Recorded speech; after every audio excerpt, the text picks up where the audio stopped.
The archive room was silent, except for the soft hum of data screens. Hana sat at her desk, her violet eyes scanning through yet another ancient file. She had been searching for weeks now, digging through records that most scholars ignored. Her fingers moved quickly across the holographic interface, pulling up documents about extinct species and forgotten civilizations. She was looking for something specific, something that most people thought was just a story. Humans. Every culture in the galaxy had stories about them. Some said they were monsters who ate their enemies. Others claimed they were angels who saved the weak.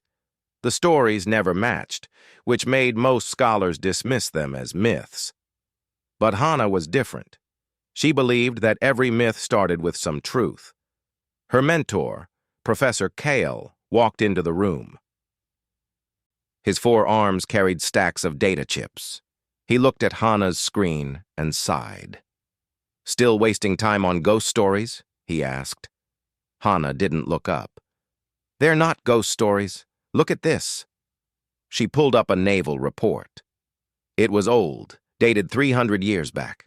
The file had been sealed and marked with red warnings. Kyle leaned closer, his eyes narrowing. "The Battle of Epsilon Station," Hana read aloud. "Coalition forces were overwhelmed by rebel ships. 90% casualties expected.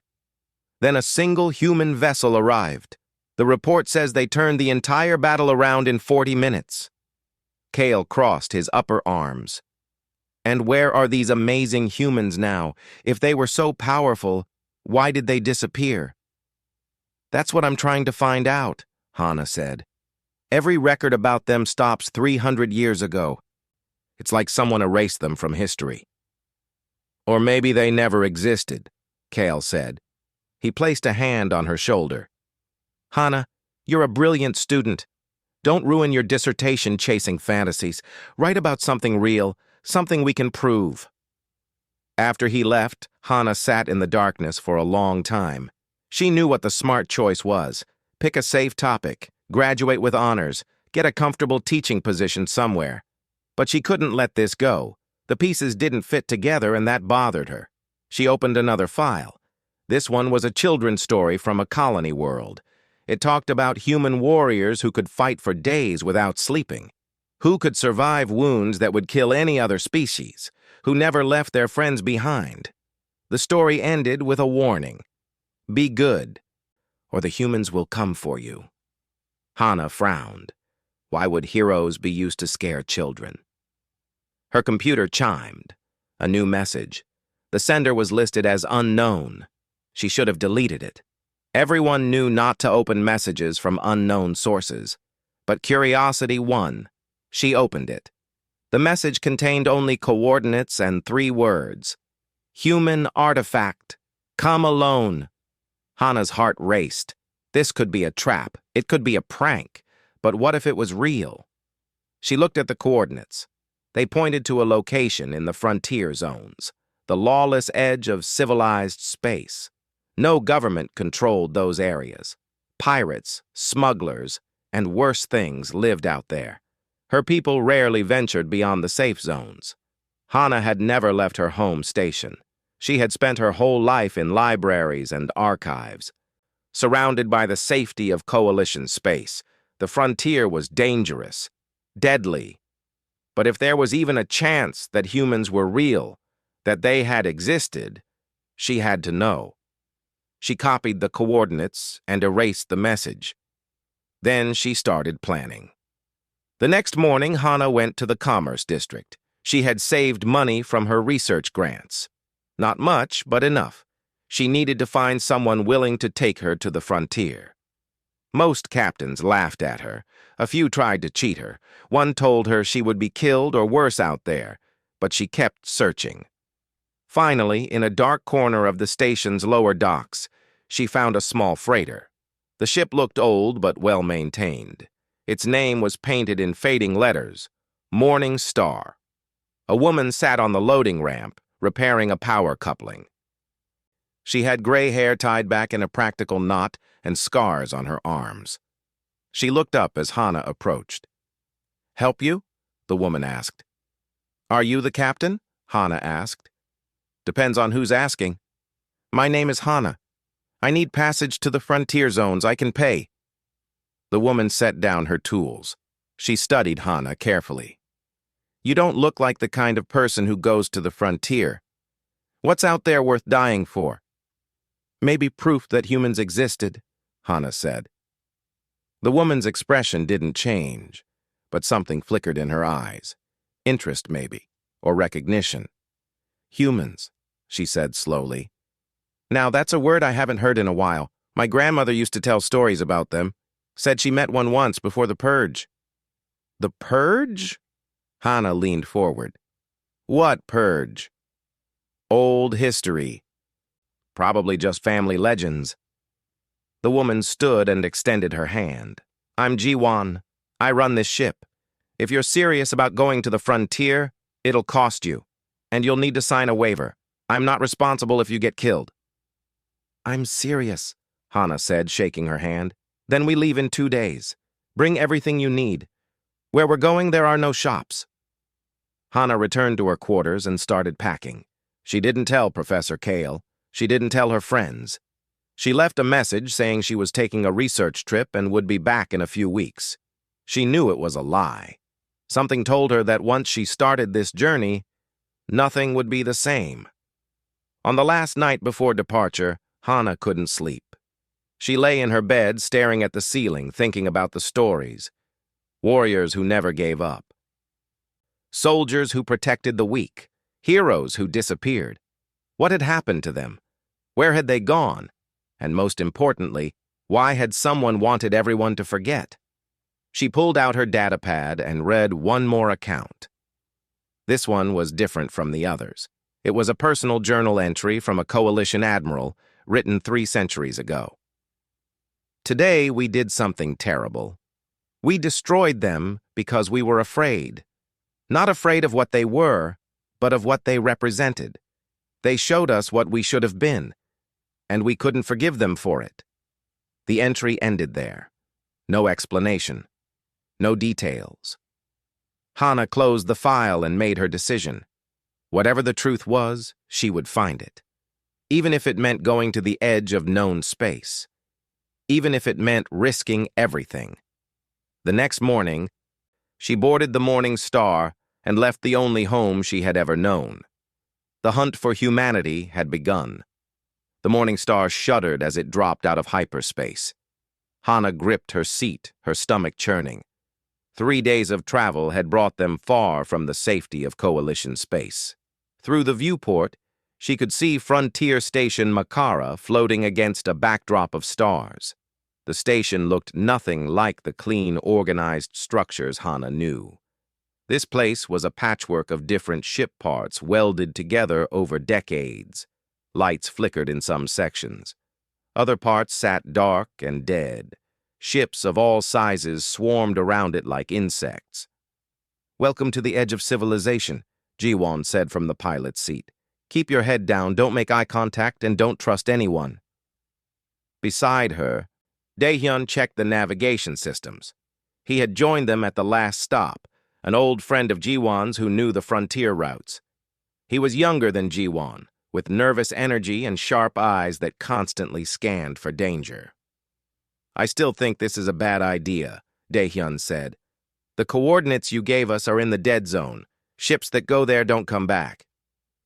That's encouraging, Hana muttered. Jiwon guided the ship toward a docking bay. We'll resupply here, get the latest information, and then decide if we continue. Fair? Hana nodded. She understood their caution. They were risking their ship and lives for her research. The docking process was rough. Station Makara's systems were old and unreliable. Warning lights flashed as they connected. The moment the airlock sealed, Hana smelled the difference. The air was stale and carried the scent of oil, ozone, and something else she couldn't identify. The station's interior was crowded and loud. Dozens of different species moved through the corridors. Some Hana recognized from her studies. Others were completely unknown to her. Music blared from open doorways. Vendors shouted about their goods. Somewhere in the distance, someone was screaming. Jiwon led them through the chaos with practiced ease. She knew where to walk, where to look, and where to avoid. Hana stayed close, trying not to stare at the weapons everyone carried openly. They entered a bar called the Broken Compass. The lighting was dim, and the furniture had seen better days. Jiwon walked to a table in the back where a hulking creature sat counting credit chips. "Brack," Jiwon said. "Still ugly?" "I see." The creature looked up and laughed, a sound like grinding rocks. "Jiwon, still alive, I see. Thought someone would have killed you by now. They keep trying. Need some information." Brack's eyes shifted to Hana. "Who's the academic? She looks lost." "She's the one paying. We need to know about the dead zone. Anything strange happening out there?" Brack's expression grew serious. He leaned forward and his voice dropped. "You don't want to go there. 3 ships went into that sector last month. Only 1 came back. The crew was insane, kept talking about ghosts and shadow ships." "What kind of shadow ships?" Hana asked. "Old ones, ancient. The survivor said they saw a vessel that shouldn't exist. Said it was like looking at history." Brack paused. "He also said he heard voices, human voices." Hana's heart raced. "Human voices? Are you sure?" "That's what he claimed before he died. Most folks think the radiation out there fried his brain." Brack looked at Jiwon. "Whatever you're looking for, it's not worth it." They left the bar with Hana's mind spinning. Human voices, shadow ships. It all sounded impossible, but it matched the coordinates she had received. As they walked back to the ship, Dae-hyun grabbed Jiwon's arm. "We should turn back. This is getting too dangerous." "We came this far," Jiwon said. "Might as well see it through." "Why?" Dae-hyun demanded. "Why do you care about this?" Jiwon was quiet for a moment. When she spoke, her voice was soft. "Because my grandmother told me stories. Real stories, not the scary ones. She said humans saved her life once, said they were the bravest people she ever met, and she said when they disappeared, the galaxy got darker." She looked at Hana. "If there's a chance to find out what really happened to them, I want to know." They departed Makara 6 hours later, loaded with supplies and radiation shielding. The journey to the coordinates would take another 2 days. During that time, Hana learned more about the frontier from Dae-hyun. He told her about the ships that vanished, about the pirates who ruled entire sectors, about the places where even criminals feared to go. "The dead zone got its name for a reason," he said. "A massive battle happened there centuries ago. So many ships were destroyed that their wrecks created a debris field light years across. The radiation from all those reactors makes it nearly impossible to navigate." "But people still try?" Hana asked. "Salvagers, treasure hunters, idiots?" He glanced at her. "No offense. None taken." On the second day, they reached the edge of the dead zone. Through the viewport, Hana saw twisted metal floating in the void, ship hulls torn apart, weapons frozen in firing positions, the wreckage of a battle that had ended 300 years ago. "Scanners are going crazy," Dae-hyun reported. "Too much interference. We're navigating blind." Jiwon's hands moved steadily over the controls. "I've flown through worse. Keep your eyes open for the coordinates." They drifted deeper into the graveyard. Hana stared at the destruction outside. How many people had died here? What had they been fighting for? "There," Dae-hyun said, pointing. "That structure, it matches the coordinates." A space station emerged from behind a shattered battleship. It was huge, easily the size of Makara, but completely dark. No lights, no power signatures, just a massive tomb floating in the silence. "Life support?" Jiwon asked. "Negative. Whatever happened here, it happened a long time ago." They docked at an airlock that still seemed intact. Hana suited up in an environmental suit, her hands shaking with excitement and fear. This was it, the moment that would prove if her research meant anything. The airlock cycled with a groan of ancient machinery. Emergency power kicked on, casting dim red light through the corridors. Hana stepped inside, followed by Jiwon and Daehyun. The station was a ghost town.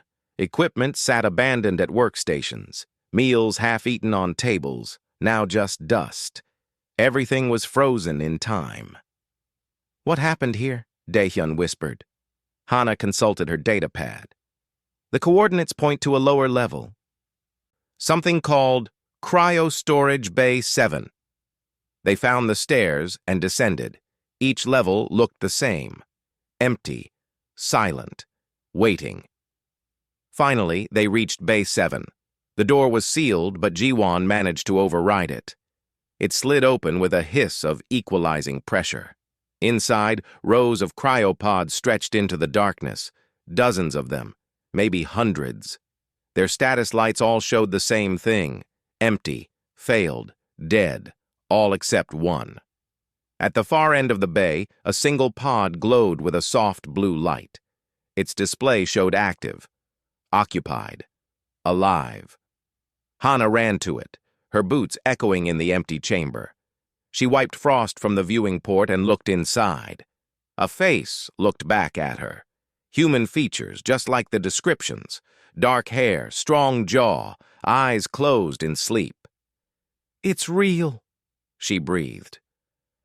"It's all real." Jiwon came up beside her and read the pod's display. "The system is failing. He's been in here for almost 3 centuries and the power is about to give out." "How long does he have?" Hana asked. "Hours, maybe less."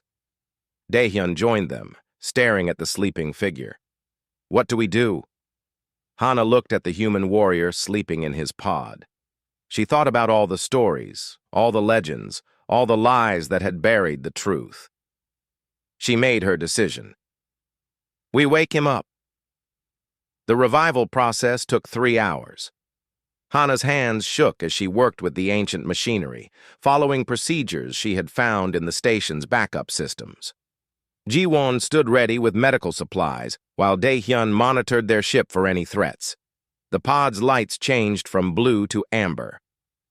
Fluid drained from the chamber with a wet sucking sound. Inside, the human's chest began to rise and fall. His eyes moved beneath closed lids. "Heart rate increasing," Jiwon read from the display. "Brain activity normal. He's waking up." The pod lid hissed open. Cold vapor poured out, and the human's eyes snapped open. They were brown, alert, and immediately scanning for danger. He tried to sit up, but his muscles wouldn't cooperate. 3 centuries of sleep had left him weak. "Easy," Hana said softly. "You're safe. We're here to help." The human's eyes locked onto her. He tried to speak, but only managed a hoarse whisper. "Water." Jiwon handed Hana a canteen. She carefully lifted it to his lips. He drank deeply, coughing and sputtering. Color slowly returned to his pale skin. "Where am I?" he managed to ask. His voice was rough but clear. "Station Arcturus 7, Hana said, reading the name from her datapad. "In the dead zone. Do you remember what happened?" The human closed his eyes, breathing slowly. "The battle. We were holding the line. The retreat. Commander Sora ordered us to fall back." His eyes opened again, suddenly urgent. "My unit. Where's my unit?" Hana exchanged glances with Jiwon. "What's your name?" "Corporal Minho. Coalition Defense Force, 3rd Fleet, Special Operations." He looked around the empty cryo bay. "Where is everyone?" "Minho," Hana said gently. "What's the last date you remember?" "Standard year 2247, month 6, day 12. He frowned at her expression. "What year is it now?" 2547. The silence that followed was heavy. Minho stared at her, then at the empty pods surrounding them. Understanding dawned on his face, followed by something darker. Pain. Loss. 300 years, he whispered. "They're all gone." "I'm sorry," Hana said. Minho tried to stand. His legs buckled and Jiwon caught him. Easy there. You need time to recover. I need answers. He looked at each of them. What species are you? I don't recognize your markings. I'm Veltaran, Hana said. She's Jiwon, she's Karathi, and Daehyun is Syrian. Never heard of any of those species, Minho said. The coalition expanded while I slept. Hana helped him into a chair. Minho, I need to ask you something. What happened to the humans? Why are you in this place? He looked at her for a long moment. You really don't know. History says humans went extinct. That they were dangerous and had to be eliminated for the safety of the galaxy. Minho laughed, but it was bitter. Dangerous. Yeah, we were dangerous. Dangerous to the people making money from corruption. He told them his story, how humans had joined the coalition a century before he was born, how they had served as peacekeepers and defenders, how they had been good at it, too good. We wouldn't look the other way, Minho explained. When council members stole from colonies, we reported it. When corporations bribed officials, we testified against them. When admirals sold military secrets, we arrested them. They didn't like that, Jiwon guessed. They hated it. We made them look bad just by doing our jobs right. Minho's hands clenched. So they started a campaign, spread rumors that humans were planning a coup, that we were breeding too fast, getting too powerful. They said we were a threat. Hana felt sick. What happened? The Purge. That's what we called it.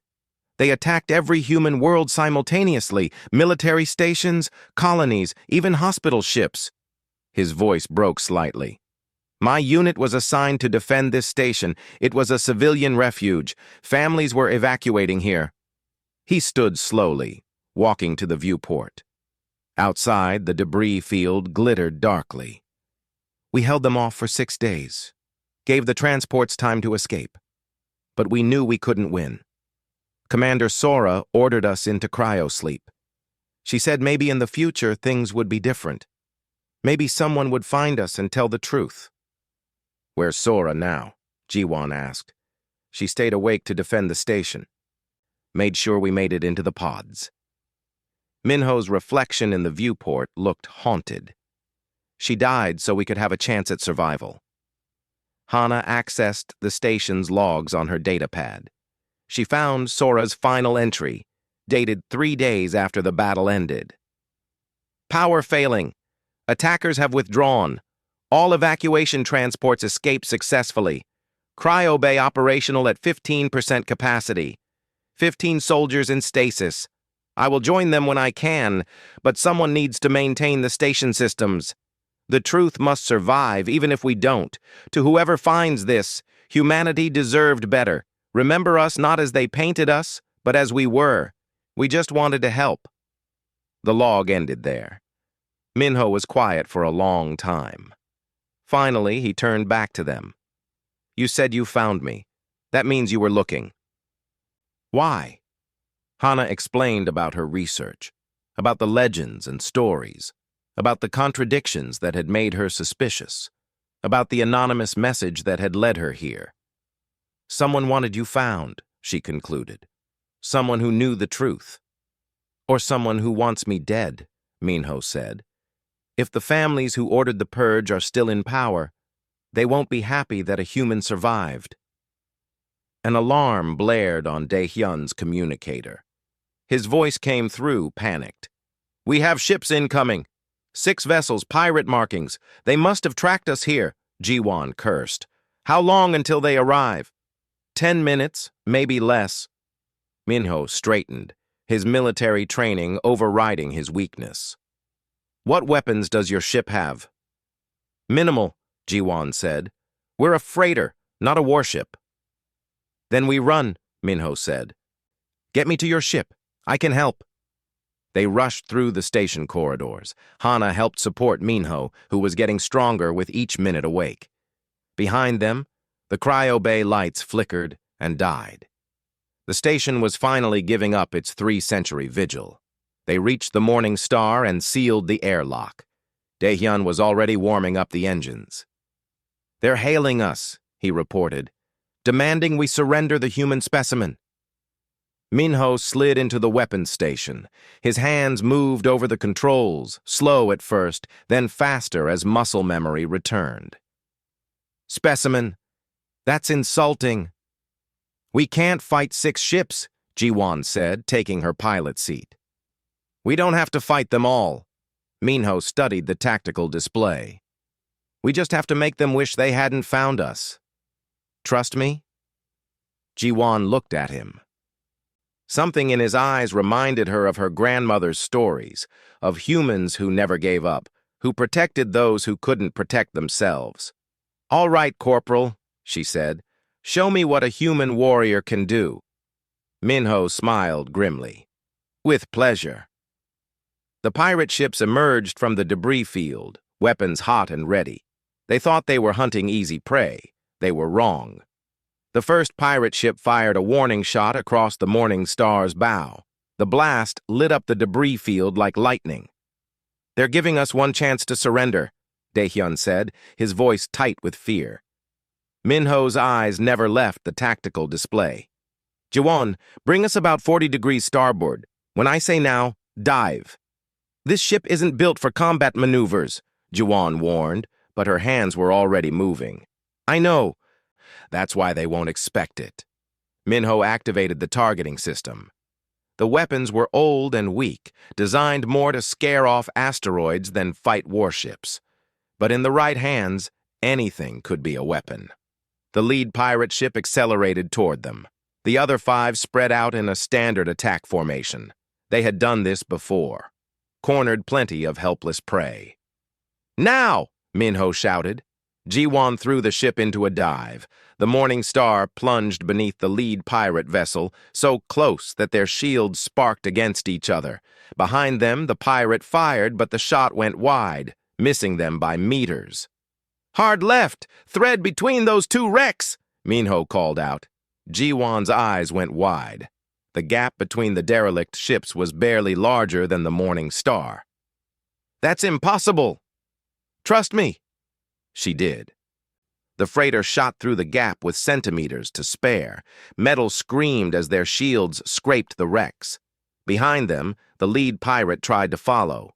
Too big, too slow. The ship clipped one of the wrecks and spun out of control, slamming into the debris field. Its engines exploded in a ball of fire. "One down," Minho said calmly. 5 to go."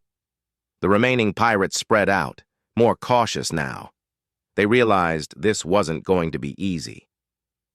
"They're trying to surround us," Daehyun warned. "Let them." Minho studied the debris field around them. 300 years of battle wreckage, destroyed weapons platforms, dead ships. And somewhere in this graveyard, old systems that might still have power. He found what he was looking for. There, that defense satellite. It's ancient, but the power core might still be active. Hana leaned over his shoulder. "How can you tell?" "See that faint glow? Emergency backup systems. They're designed to last for centuries." His fingers flew across the console. "If I can access its systems remotely, we can use its weapons." "That's a 300-year-old military system," Ji-won said. "The security protocols alone were designed by humans," Minho interrupted. "I know the back doors." 2 pirate ships came at them from different angles, trying to catch them in crossfire, their weapons charged, ready to tear the Morning Star apart. Minho's fingers stopped moving. "Got it." The ancient defense satellite came to life. Its weapons, dormant for 3 centuries, swiveled and locked onto the nearest pirate ship. A beam of concentrated energy lanced out, punching through the pirate's shields like paper. The ship's engines failed, leaving it drifting. The second pirate ship veered away, suddenly uncertain. "They're regrouping," Daehyun reported. "Good." Minho activated 2 more satellites. The ancient network was still partially functional, nodes talking to each other across the centuries. "Now we have them thinking." The pirates pulled back, holding position at the edge of the debris field. They were conferring, probably arguing about whether the prize was worth the cost. "Why aren't they leaving?" Hana asked. Minho's expression was grim. "Because someone's paying them enough to take the risk. A living human? That's worth billions to the right buyer." One of the pirate ships broke formation, charging forward. But instead of attacking the Morning Star, it headed for a different section of the debris field. "What's it doing?" Jiwon asked. Minho understood. "They're trying to flank us through the wreckage. Smart." He activated another satellite, but this one didn't respond. Its power had finally died. The flanking ship emerged behind them, weapons blazing. Energy blasts hammered the Morning Star's shields. Alarms screamed as power fluctuated. "Shields at 40%! Daehyun shouted. Jiwon threw the ship into evasive maneuvers, but the freighter was slow. The pirate matched their every move. Minho studied the tactical display. The pirate ship was faster, better armed, and had them dead to rights. A direct fight would end badly. So he wouldn't fight directly. "Jiwon, head straight for that destroyer wreck, full speed." "That's a dead end," she protested. "Exactly." "Do it!" She trusted him again. The Morning Star shot forward, racing toward the massive wreck of an ancient destroyer. Behind them, the pirate followed, sensing victory. 30 seconds to impact, Daehyun counted down. 20. Minho, whatever you're planning. 10 seconds, Minho said calmly. Jiwon, on my mark, full reverse thrust and hard climb. The destroyer's broken hull filled the viewport. They could see into its shattered interior. Now! Jiwon slammed the controls. The Morning Star's engines screamed in protest, reversing thrust while simultaneously climbing. The ship shuddered, groaned, and barely managed to pull up, skimming over the destroyer's hull. The pirate ship, moving too fast, couldn't match the maneuver. It plowed into the destroyer's interior. Metal shrieked. Explosions bloomed. The pirate ship emerged on the other side, trailing fire and debris, engines dead. 3 down, Minho said. 3 to go. The remaining pirates had seen enough. They hung back, unwilling to get close. Instead, they began a long-range bombardment, firing from a safe distance. They're going to pound us to scrap, Jiwon said as explosions rocked the ship around them. Not if we even the odds. Minho accessed the station's systems one more time. Deep in Arcturus 7's core, ancient reactors still had power. Minimal, barely functional, but enough. He triggered the station's self-destruct. What are you doing? Hana gasped. Changing the battlefield. The station began to break apart. Not explosively, but systematically. Sections separated, releasing debris clouds. Air vented into space, creating turbulence. The carefully balanced wreckage of the dead zone began to shift and tumble. The pirates suddenly had bigger problems. Debris fields that had been stable for centuries were now moving. Ship-sized chunks of metal tumbled through space. One pirate vessel took a direct hit from a spinning wreck and broke apart. 2 left, Daehyun cheered, but Minho's expression was serious. The last 2 are smarter. Look. The remaining pirates had linked their shields, creating a combined defense strong enough to handle the debris. They advanced slowly but steadily, weapons ready. Jiwon checked their systems. We're down to 20% shields, weapons are overheating, and we're almost out of places to run. Minho nodded slowly. Then we stop running. What? Head straight for them. Full speed. Everyone on the bridge stared at him. That's suicide, Jiwon said flatly. It's unexpected. Minho met her eyes. In special operations, we learned that sometimes the most dangerous thing you can do is exactly what the enemy thinks is impossible. They expect us to run. So we attack. Jiwon looked at Daehyun. He shrugged helplessly. She turned back to Minho. This is your plan? Just charge them? Not just charge. We use what we have left. He pointed at the screen.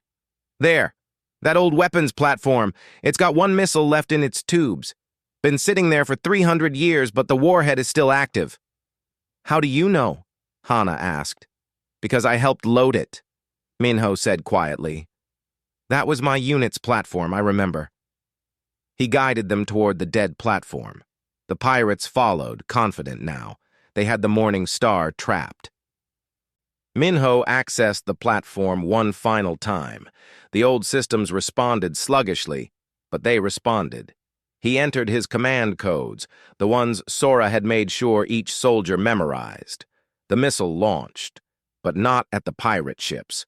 Instead, it shot into the debris field and detonated among a cluster of reactor cores from destroyed vessels. The reaction was immediate and catastrophic. The cores exploded in sequence, each one triggering the next. A wave of fire and force rolled through the dead zone, pushing debris like a tsunami. "Brace!" Jiwan screamed. The Morning Star rode the shockwave, surfing the edge of destruction. Behind them, the two pirate ships tried to turn away but were caught in the blast. Their linked shields failed. Debris hammered them from all sides. When the fire cleared, only expanding clouds of wreckage remained. The Morning Star limped out of the dead zone, scarred but intact. Silence filled the bridge for a long moment. Then Dae-hyun started laughing, nervous, relieved laughter that quickly infected everyone else. 6 ships, Jiwan said, shaking her head in amazement. You took down 6 pirate ships with a broken freighter and 300-year-old weapons. Minho slumped in his chair, exhausted. Commander Sora always said that humans don't win by being stronger. We win by being more stubborn and way crazier than anyone expects. Hana was recording everything on her datapad. The legends were true, all of them. Human warriors really were legendary. 1 warrior, Minho corrected, and I had help. He looked at Jiwon and Dae-hyun with genuine respect. You trusted me when you had no reason to. Thank you. But their relief was short-lived. Dae-hyun's screen lit up with warnings. We have a problem. That last pirate ship, before it died, it transmitted everything that happened here. Everyone in the frontier knows there's a human alive now. Minho closed his eyes. Then they'll all be coming. Bounty hunters, collectors, and worse. Worse? Hana asked. The people who ordered the purge. They're still out there, still in power, and they'll want to finish what they started. He opened his eyes, and they were hard as steel. We need to move fast. Move where? Jiwan asked. Hana spoke up. I know someone who can help. Someone who's been looking for proof that humans were betrayed. There's a resistance movement against the Council. If we can reach them, then maybe we can do more than just survive, Minho finished. Maybe we can tell the truth. Outside, the stars waited. And somewhere in those stars, enemies were gathering. But for the first time in 300 years, a human warrior was awake and fighting back. The legend had returned. The Morning Star jumped between systems, never staying in one place for more than a few hours. Every port they approached had wanted posters. Every station they passed had hunters looking for them. The price on Minho's head had reached 50 million credits and was still climbing. They were sitting in the cargo hold, eating rations, when Jiwan's encrypted communicator buzzed. She listened for a moment, then looked at Hana. Your resistance contact wants to meet. Station Valen, neutral territory, 2 days from here. Minho was cleaning a weapon he'd taken from the pirate attack. Could be a trap. Everything could be a trap, Hana said, but we need allies. The journey to Velan was tense. Twice they detected ships following them and had to lose them in crowded shipping lanes. Once, a bounty hunter got close enough to scan them before Dae-hyun managed to jam their systems and escape. Minho spent the time reviewing old coalition records that Hana had saved. He watched news broadcasts from 300 years ago, seeing the propaganda campaign that had turned the galaxy against his people. The lies were so obvious now, but back then, people had believed. They said humans were breeding an army, he muttered, reading one article. We had strict population controls, never more than 5 million people in the entire coalition. 5 million? Hana was shocked. The current council represents species with populations in the billions. Exactly. We were never a threat by numbers. We were a threat because we wouldn't play their games. Station Velen appeared on their scanners. It was smaller than Makara, but better maintained. This was a place where deals got made and secrets got traded. The perfect, neutral ground. They docked at Bay 17 as instructed. A figure waited for them in the shadows. As they approached, she stepped into the light. She was tall, with silver markings on her arms that indicated high status among her people. Her eyes were sharp and calculating. This was someone who had seen much and trusted little. "I'm Yunji," she said simply. "I lead the restoration movement. We've been waiting a long time for proof that the purge happened." Minho stepped forward. "I'm your proof." Yunji studied him intently. 300 years ago, my ancestors served alongside humans. When the purge came, they tried to help. For their efforts, they were labeled traitors. My family has been fighting the council ever since. She led them through the station to a secure room. Inside, another person waited. He was older, with scars that suggested a military background. "This is Tai Yang," Yunji introduced. "Former coalition intelligence. He's been gathering evidence for decades." Taeyang's eyes lit up when he saw Minho. "A real human. I'd given up hope." He pulled out a data pad. "I have documents, classified orders, communications between council members from 300 years ago. They planned the purge down to the last detail." He showed them the evidence, messages about eliminating the human threat, orders to destroy human worlds, calculations about how to make it look justified, and most damning, discussions about dividing human territory and resources among the council families. "It was never about safety," Taeyang said bitterly. "It was about greed. Humans controlled the best trade routes because they'd earned them through honest service. The council families wanted those routes." Minho's hands clenched. "How many of these families are still in power?" 4 of the original 5. They've maintained control for 3 centuries through manipulation and murder. Anyone who threatens them disappears. Yunji placed a map on the table. "But they're vulnerable now. The galaxy is tired of their corruption. We've been building support, waiting for the right moment. You, Minho, are that moment." "How?" Hana asked. "Public opinion. The stories about humans have survived even though they tried to erase them. People remember the legends. If we can show them a real human alive and tell the truth about what happened, it could spark a revolution." Minho shook his head. "Or it could get us all killed. They'll send everything they have to silence me." "They're already coming," Taeyang said. He activated a holographic display showing ship movements. "These are Council Black Ops vessels. They've been mobilizing for the past 3 days, all heading in this general direction. They know roughly where you are." "How long do we have?" Jiwan asked. "Days, maybe hours. They have resources we can't match." Yunji leaned forward. "But we have something they don't. The truth. And people who are ready to fight for it." "Minho, what do you remember about the last days before the purge? Anything that could prove the council's guilt?" Minho thought back. "My unit's mission logs. We were investigating corruption in the council itself. We found evidence of embezzlement, weapons trafficking, even selling coalition military secrets to hostile powers. Commander Sora transmitted all our findings to Coalition Command. But it was ignored," Taeyang guessed. "Worse, it was used as proof that humans were spying on the council. They twisted everything." Minho paused. "But the original files still exist, or they did. We uploaded them to a secure coalition server before the purge." Taeyang's eyes widened. Those servers are still active. The Council uses them for classified information. If your files are still there, they'd prove humans were murdered for finding the truth, Yunji finished. Can we access them? Hana asked. Taeyang nodded slowly. I still have my old access codes. They might work, but the servers are heavily guarded. We'd need to physically infiltrate the facility. Where is it? Minho asked. Orbital platform above the Council homeworld.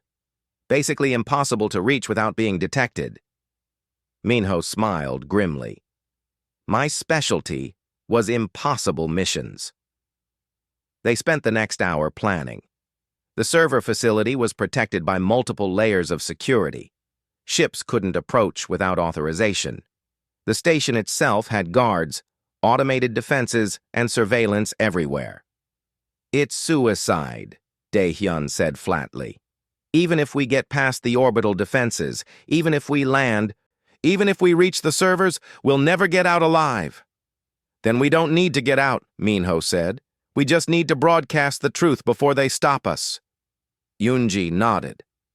The restoration movement has media contacts throughout the galaxy. If you can transmit those files, we can make sure every citizen sees them within hours. Jiwon stood up.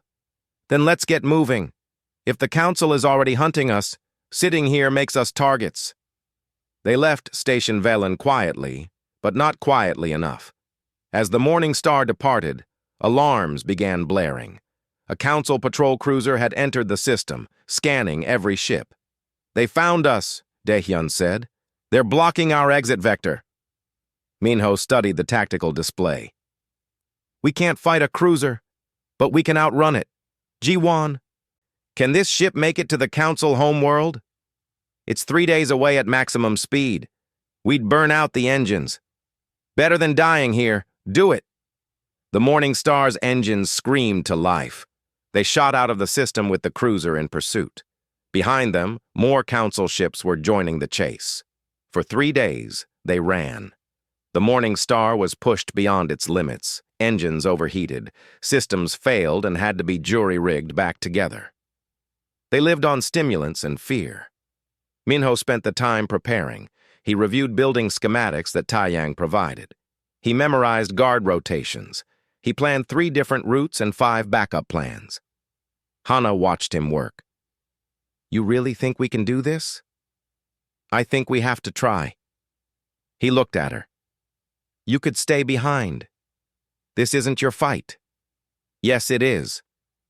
Someone tried to erase an entire species from history. As a historian, that's personal. On the 3rd day, they reached the Council homeworld.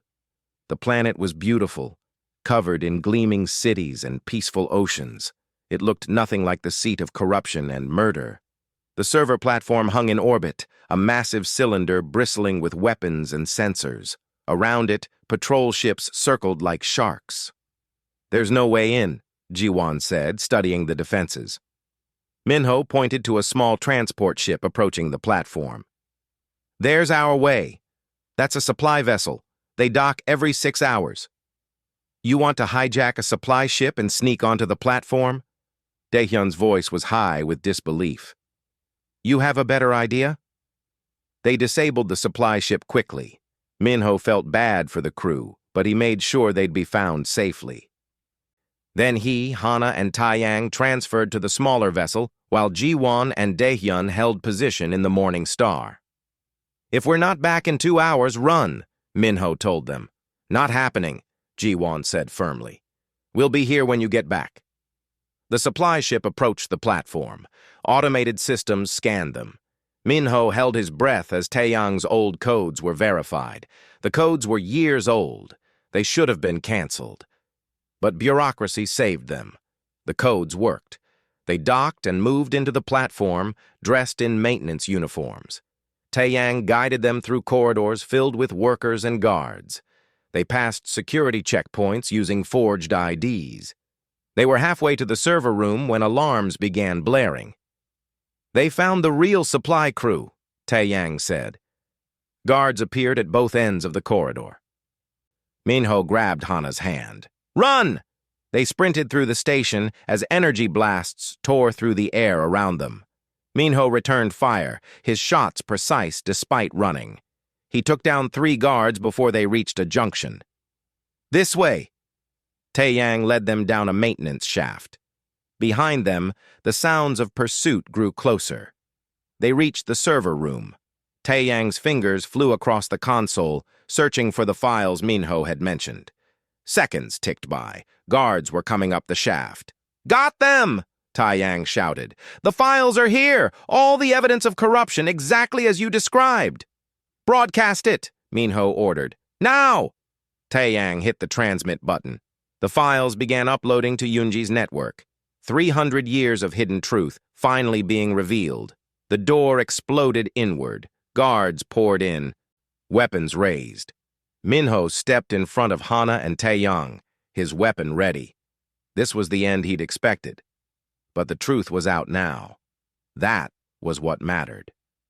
Then he saw who led the guards. A council member in expensive robes, his face twisted with rage. "Kill them," the council member ordered. "Kill them all." The guards raised their weapons, and Hana screamed as energy blasts lit up the room. The energy blasts came fast, but Minho was faster. He pulled Hana and Taeyang behind a server bank as shots burned through the air where they'd been standing. Metal sparked and smoked around them. "How many guards?" Minho asked, calm despite the chaos. Taeyang risked a glance. 20, maybe more. We're trapped." Minho checked his weapon. Half charge left. Not enough to fight 20 guards in a direct firefight. But direct fights were never his style anyway. He thought of Commander Sora's lessons. A human warrior doesn't win through strength alone. We win by being unpredictable, by using everything around us, by never giving up. "Keep transmitting those files," Minho said. "Don't stop, no matter what happens." "What are you going to do?" Hana asked, fear in her eyes. Minho smiled, but it wasn't kind. It was the smile of a soldier who'd found a fight worth having. "My job." He grabbed a damaged power coupling from the floor and threw it at the overhead lights. The throw was perfect, honed by years of training. The coupling hit the light array and shorted it out. Darkness swallowed half the room. The guards opened fire blindly. Their shots hit servers and walls, creating more sparks and smoke. Minho moved through the darkness like a shadow, his steps silent. 300 years of sleep hadn't dulled his training. If anything, knowing he was the last made him more dangerous. He came up behind the first guard, disarmed him with a swift strike, and used the guard's own weapon against his companions. 2 shots, 2 guards down. Then Minho was moving again before anyone could track him. "Thermal scans!" the council member screamed. "Find him!" But the burning servers created heat signatures everywhere. The guards' thermal sensors showed dozens of hot spots. They couldn't tell which was Minho. He used this confusion. A guard turned a corner and found Minho waiting. 1 punch to disable. "Take the weapon. Keep moving." The guard didn't even have time to cry out. "There!" someone shouted. Minho rolled as shots tore through the space he'd occupied. He came up firing, dropping another guard. His mind worked faster than their weapons. He could see patterns in how they moved, predict where they'd be. This was what made humans legendary. Not strength, not speed, but the ability to analyze, adapt, and execute in seconds what took other species minutes. A guard got lucky, catching Minho's shoulder with a blast. Pain flared, but Minho converted it into motion, spinning away and taking out the shooter with a precise shot to their weapon. The gun exploded in the guard's hands, and they fell back screaming. "He's wounded!" the council member shouted. "Press the attack!" 5 guards charged Minho's position. He dropped his empty weapon and grabbed a damaged server panel. As they rounded the corner, he threw it like a discus. The heavy panel hit the lead guard, knocking him into the others. They went down in a tangle of limbs. Minho was on them instantly, hand-to-hand combat. His training came back like breathing. Block, strike, disarm. use their numbers against them. In close quarters, weapons were a liability, but Minho's body was a weapon. In 30 seconds, all 5 were unconscious or disabled, but Minho was slowing. The shoulder wound was worse than he'd thought. Blood ran down his arm. 3 centuries of sleep had left him strong but not invincible. "The files are at 70%, Taeyang called out. "We need more time." Minho grabbed 2 weapons from fallen guards. His left arm was weakening, but he could still shoot. He had to. The remaining guards had regrouped. They advanced carefully now, having learned to fear him. They worked in teams, covering each other. Professional soldiers, not thugs. Minho respected that. It made this harder, but it also made it more honest. Warriors fighting warriors. He remembered Sora's final lesson before the cryo-sleep. If you ever wake up and find yourself alone, remember this. One human can make a difference, not because we're stronger, but because we care more. We fight not for glory, but to protect, and that makes all the difference. The guards opened fire. Minho moved between cover points, returning shots when he could. His shoulders screamed in protest with each movement. His vision was starting to blur from blood loss. But the files were at 85%. A guard flanked him, catching him in the open. Minho took a blast to the leg. He went down hard, his weapon skittering away across the floor. The guard advanced, weapon raised for the killing shot. Then Hana appeared, swinging a heavy tool she'd found. She hit the guard across the helmet. He stumbled, and Minho lunged forward despite his wounds, taking the guard down with the last of his strength. "You should have stayed hidden," Minho gasped, leaning against her. "You should have asked for help," Hana shot back. "Humans aren't the only ones who know how to fight." Taeyang's voice rang out. 95%! Almost there!" The council member had had enough.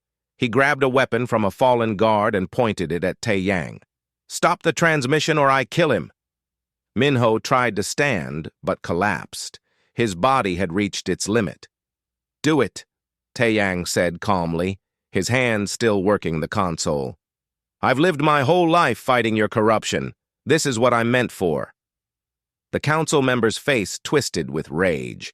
"You're all fools. Even if the files transmit, nothing will change. We own the media. We own the courts. We own everything." 99%, Taeyang said quietly. The council member fired.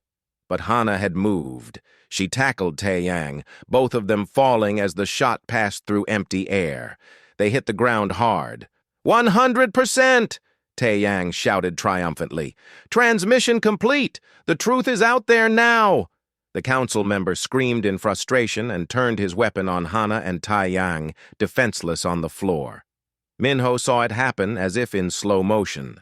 Saw the weapon aim, saw his friends about to die, saw everything Sora had taught him crystallize into one moment.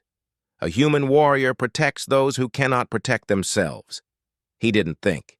He just moved. Despite the wounds, despite the pain, despite everything, he threw himself forward. The blast hit him in the chest. Minho felt the impact like a hammer, felt his body failing, but he'd bought them time, enough time for reinforcements to arrive. The door exploded inward again, but this time it wasn't guards. It was Jiwon and Daehyun, followed by soldiers in different uniforms, not council forces, restoration movement fighters. "Yoonji sent help!" Jiwon shouted. "When the files started broadcasting, people started rising up across the galaxy. The council is losing control." The council member tried to run, but Yoonji herself stepped through the door, her weapon trained on him. "You're under arrest for crimes against humanity and conspiracy to commit genocide." Hana crawled to where Minho lay, blood pooling around him. "No, no, no! Stay with us. You did it. You got the truth out." Minho's vision was fading. He could barely see her face, but he could hear something else. Through the station's walls, through the chaos, he could hear people, chanting, protesting, rising up. "Tell me," he whispered, "did it work?" Taeyang knelt beside him, tears streaming down his face. Every screen in the galaxy is showing the truth, the evidence of corruption, the orders for the purge, your people's innocence. It's all there. Good. Minho closed his eyes. Sora would be proud. Don't you dare die! Hana grabbed his hand. You're the last human. You can't die. But Minho was smiling. Not the last. Never the last. Humans are too stubborn to go extinct. They're out there, hiding, waiting, and now they'll know it's safe to come home. Yunji was already on her communicator. Get medical here now. I don't care if you have to fly them through a war zone. Get them here. Jiwon applied pressure to Minho's wounds, her hands shaking. I've lost too many friends. You're not dying on my ship. You hear me, human? That's an order. Daehyun pulled out an emergency medical kit. The bleeding won't stop. The wounds are too severe. Then we improvise, Jiwon growled. Humans taught the galaxy about never giving up. We're going to return the favor. Minho felt himself drifting. The pain was fading, which he knew was a bad sign. But he could hear something else now. Voices from long ago, his unit, his friends, Sora. Not yet, Corporal, Sora's voice seemed to say. Your mission isn't complete. What mission? Minho thought he said aloud. Living, Hana said, squeezing his hand harder. Your mission is to live, to see humanity return, to be there when they come home. Around them, the station shook as protests turned into riots. The council's grip was breaking. 3 centuries of lies were crumbling, all because one warrior had refused to let the truth die. Medical teams burst into the room, carrying equipment. They swarmed around Minho, working frantically. He's critical, one medic said. We need to operate now. Then operate, Yunji commanded. This human stays alive. That's not a request. They lifted Minho onto a stretcher. As they rushed him toward the medical bay, he caught glimpses of screens showing the galaxy outside. Protests on every world, ships refusing council orders, soldiers laying down weapons. The resistance was becoming a revolution, and somewhere he knew hidden humans were seeing the broadcasts, seeing that it was finally safe, that they could come home. His eyes closed as they rushed him into surgery, but he was still smiling. The legend hadn't died with him. It had just been reborn. Minho woke to white walls and the steady beep of medical equipment. For a moment, he thought he was back in cryosleep. Then pain reminded him otherwise. He was alive, wounded, but alive. Hana sat beside his bed, her head resting on folded arms. She'd fallen asleep holding his hand. When he shifted slightly, her eyes snapped open. You're awake. She stood so quickly her chair fell over. I'll get the doctors. Wait. His voice was rough, but stronger than he expected. What happened? How long was I out? 3 weeks. They had to reconstruct half your chest. The doctors said you shouldn't have survived. She smiled through tears. They clearly haven't studied human stubbornness. A doctor entered, followed by Jiwon and Yunji.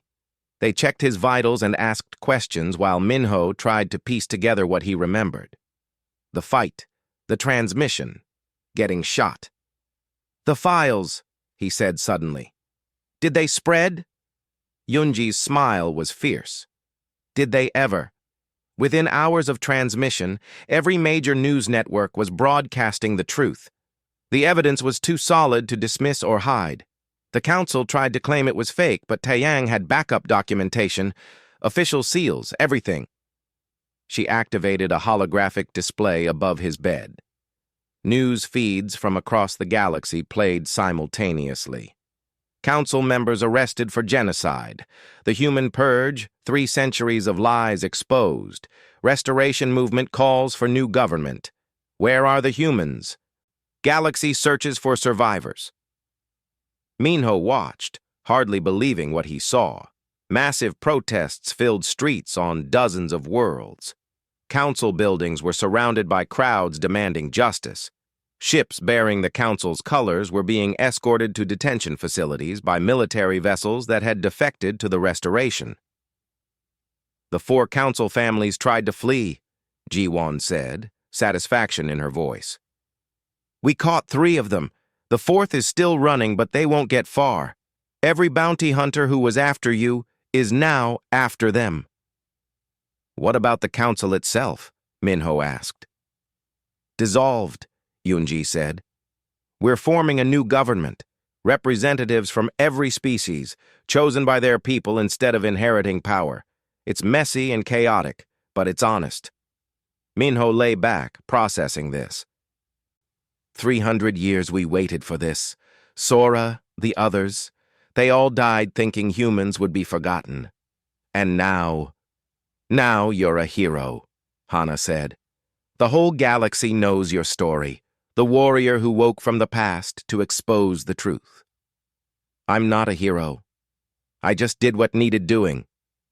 That's exactly what makes you a hero, Yoonji said. And you're needed again. There's something you should see.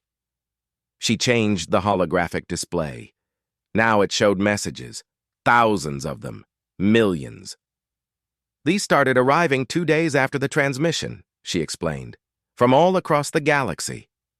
Minho read the messages scrolling past. They were from humans, real, living humans who had survived by hiding. I'm Yuna, living in the outer colonies. My grandparents fled during the purge. There are 50 of us here, too afraid to reveal ourselves. Is it really safe now? My name is Junho. I was born in hiding. I've never told anyone what I really am. Can we finally come home? This is Captain Hyok of the merchant vessel Wanderer. My crew is entirely human. We've been pretending to be different species for centuries. We want to stop lying. The messages continued. Hundreds of small communities, hidden families, individuals who'd lived their entire lives in secret. Some were on remote colonies. Others had hidden in plain sight in major cities. A few had even served in coalition military under false identities. Minho felt tears on his face. They're alive. We're not extinct. Taeyang estimates there are between 5,000 and 10,000 humans scattered across the galaxy, Yoonji said. Not many compared to other species, but enough. Enough to rebuild. They're scared to come forward, Hana added. They need to know it's really safe. They need to see that humanity has a place in the new galaxy. Minho understood what she was asking. They need a representative, someone to speak for them. The new coalition assembly wants to make things right, Yoonji said. They're offering humanity full membership, protected status, and reparations for what was done. But they need someone to accept on behalf of your species. I'm just a soldier. You're the soldier who saved the galaxy from its own corruption, Ji-won said. You're the one who proved humans deserve respect. If anyone speaks for humanity, it should be you. Over the next few weeks, Minho recovered slowly. His wounds healed, though the scars would remain. Hana stayed with him, teaching him about the galaxy he'd woken into. So much had changed in 3 centuries, but people were still people. They still needed protection, still needed someone to stand up for what was right. Messages from humans continued to arrive. Cautious at first, then hopeful. They shared stories of survival, of maintaining their culture in secret, of parents teaching children about human values while pretending to be other species. One message came from a woman named Yuri. My grandmother knew Commander Sora. She escaped the purge with my mother, who was just a baby. My grandmother told us stories about Sora's unit, about soldiers who never gave up, about a corporal named Minho who could turn any battle around. She said if even one of you survived, you'd find a way to bring us home. She was right. That message made Minho cry. Somewhere, his unit's sacrifice had meant something. The families they'd saved had survived and grown. 2 months after the transmission, Minho stood before the new coalition assembly. He still moved carefully, his wounds not fully healed. but he stood straight, wearing a uniform that Yunji's people had made. It matched his old military dress uniform, but with one addition. On the shoulder was a patch showing all the human colonies that had existed before the Purge. A reminder of what was lost. Thousands of species representatives filled the chamber. Billions watched via broadcast across the galaxy. And somewhere out there, hidden humans waited to hear if they could finally come home. The assembly speaker stepped forward. She was from a species that had been neutral during the Purge, neither helping nor hindering it. She carried that shame in her eyes. "Corporal Minho of humanity," she said formally. "On behalf of the Coalition of Free Worlds, we acknowledge the terrible crime committed against your species. We offer our deepest apologies and our solemn promise that such atrocities will never happen again." She held out a data chip. "This contains the full details of humanity's restored status, full membership in the Coalition, protected worlds for human settlement, resources to help find and reunite your scattered people, and most importantly, a guarantee that humanity will never again be persecuted for doing what is right." Minho took the chip. For a moment, he couldn't speak.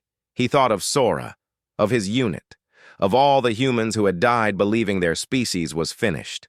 "I accept," he said finally, his voice carrying through the chamber. "On behalf of humanity, living and dead, I accept. We come back not seeking revenge, but seeking the same thing we always wanted: to serve, to protect, to do what's right." He paused, looking at the assembly. "But I have conditions. Humanity will rejoin the Coalition, but we will not be silent. If we see corruption, we will speak. If we see injustice, we will act. That's what got us killed before. It's also what makes us human.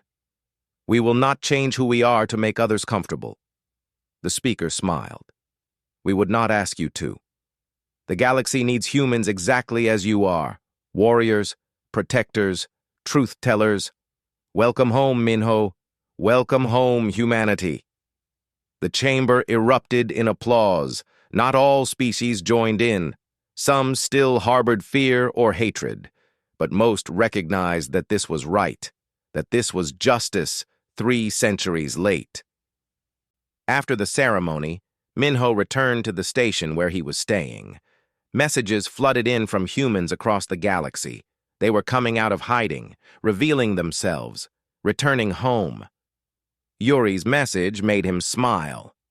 "I'm bringing my family to the human quarter that's being established on New Earth Station. My grandmother didn't live to see this day, but her children and grandchildren will.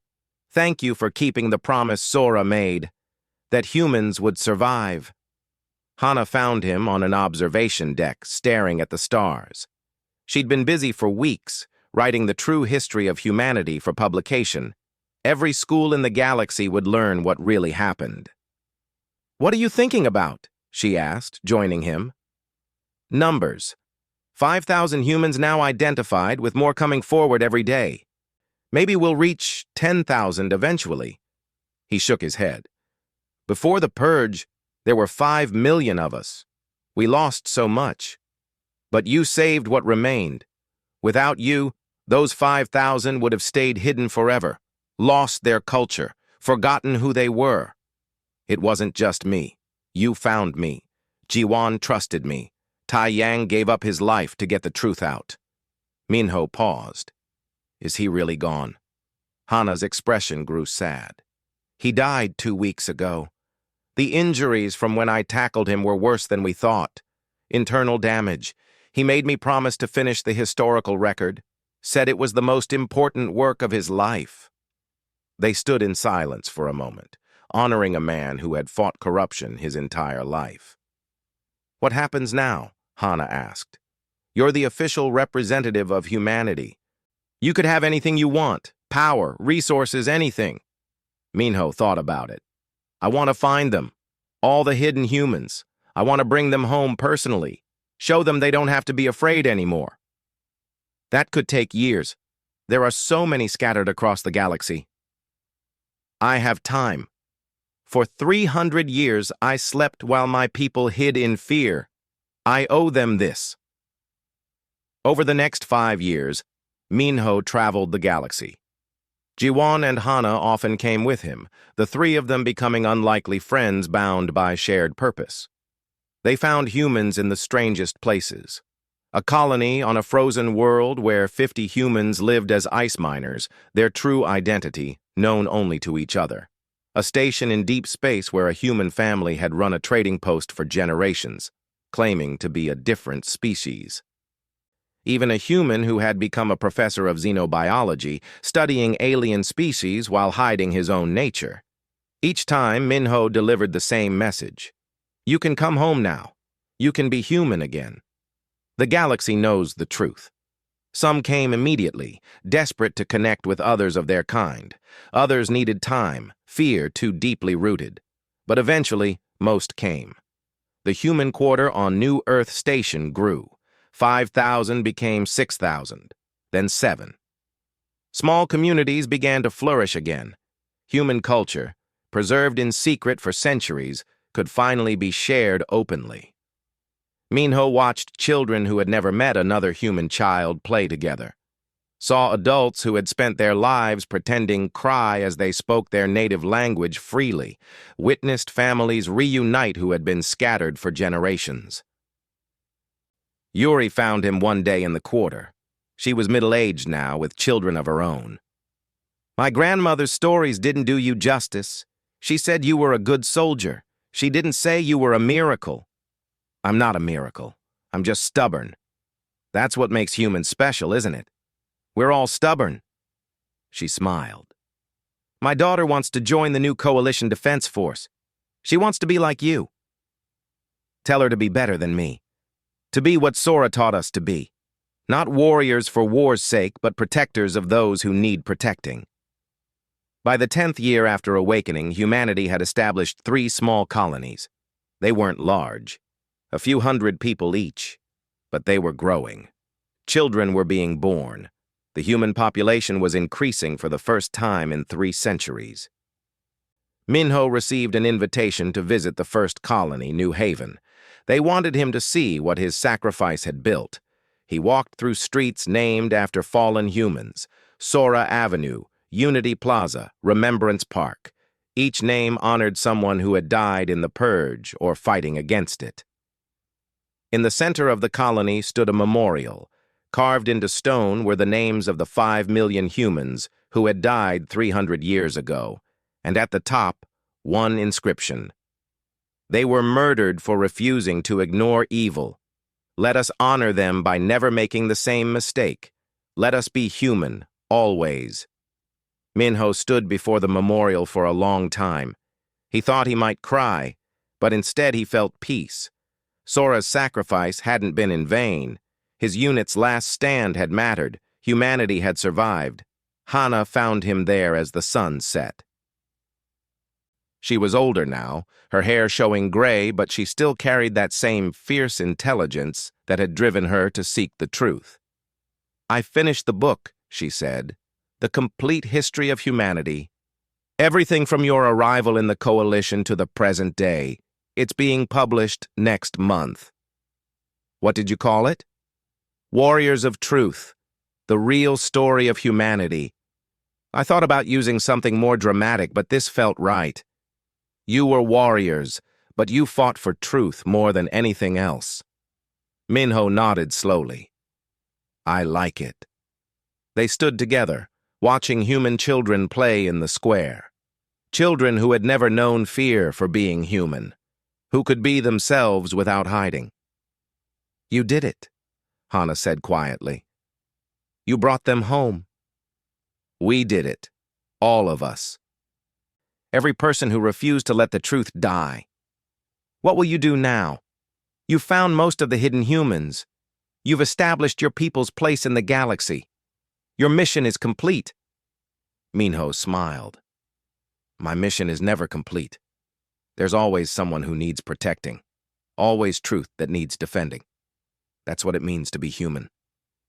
He looked at the memorial, at the names of 5 million dead. Then at the living children playing nearby. The dead couldn't be brought back, but their memory could inspire the future. Humanity was almost a legend, he said. A story people told but didn't believe. Now we're real again, and we're going to make sure the galaxy never forgets what we stand for. And what's that? That one person can make a difference. That truth matters. That protecting the weak is worth any sacrifice. He paused. And that humans, for all our faults, never stop fighting for what's right.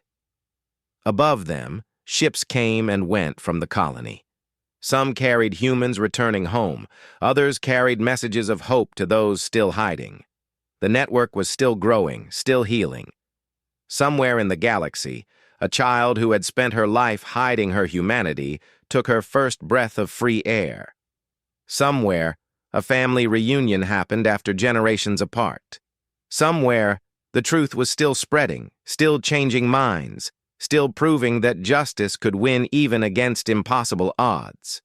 And on New Haven, Minho stood as living proof that legends were real, that human warriors had existed, that they still existed, and that they would never stop standing between the innocent and death, no matter the cost.